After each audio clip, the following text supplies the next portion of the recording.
ನೀವು ಎಂದೆಂದಿಗೂ ತಲೆ ಎತ್ತದ ಹಾಗೆ ನಾನು ಮಾಡುತ್ತೇನೆ ಅಂತ ಮೊಬೈಲ್ ಹೇಳುತ್ತೆ. ಯಾವುದು ಯೋಚನೆ ಮಾಡಿ. ತಲೆ ತಗ್ಗಿಸಿದ್ರೆ ತಲೆಯನ್ನೇ ಎತ್ತದ ಹಾಗೆ ಮಾಡುವ ಮೊಬೈಲ್ ಬೇಕಾ? ತಲೆ ತಗ್ಗಿಸಿ ಓದಿದರೆ ತಲೆ ಎತ್ತಿ ನಿಲ್ಲುವ ಹಾಗೆ ಮಾಡುವ ಪುಸ್ತಕ ಬೇಕಾ? ಯೋಚನೆ ಮಾಡಿ ಸ್ಟೂಡೆಂಟ್ಸ್. ಅದಕ್ಕೆ ಒಂದು ನಿರ್ಧಾರ ಮಾಡಿ. ಇವತ್ತು ನನ್ನ ತಂದೆ, ನನ್ನ ತಾಯಿ, ನನ್ನ ಗುರುಗಳು ಕೊಟ್ಟಿರುವ ಪ್ರೀತಿ, ನನ್ನ ತಮ್ಮ, ನನ್ನ ಅಣ್ಣ, ನನ್ನ ಅಕ್ಕಂಗಿಯರು ಅವ್ರ ಬದುಕನ್ನ ಕಟ್ಟಬೇಕು.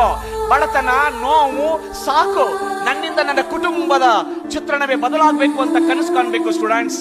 ಹಾಗೆ ಮಾಡಿದ್ರೆ ನನಗೆ ಆಗ್ಲೇ ಆ ಮಕ್ಕಳೆಲ್ಲ ಇಲ್ಲಿ ಬರುವಾಗ ಅವ್ರ ತಂದೆ ತಾಯಿಗಳು ಬರ್ತಾ ಇದ್ರು. ಅವ್ರ ತಂದೆ ತಾಯಿಗೆ ಎಂತ ಪ್ರೌಡ್ ಫೀಲ್ ಆಗ್ಬಾರ್ದಲ್ವಾ?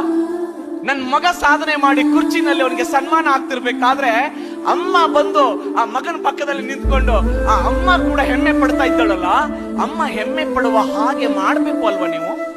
ನಿನ್ಗೆ ಜನ್ಮ ಕೊಟ್ಟ ತಂದೆ ನಿನ್ಗೆ ಸನ್ಮಾನ ಆಗ್ತಿರ್ಬೇಕಾದ್ರೆ ಅವನಿಗೂ ಸನ್ಮಾನ ಮಾಡಿ ನನ್ನ ಮಗನ ಜೊತೆಗೆ ನನಗೂ ಸನ್ಮಾನ ಆಯ್ತು.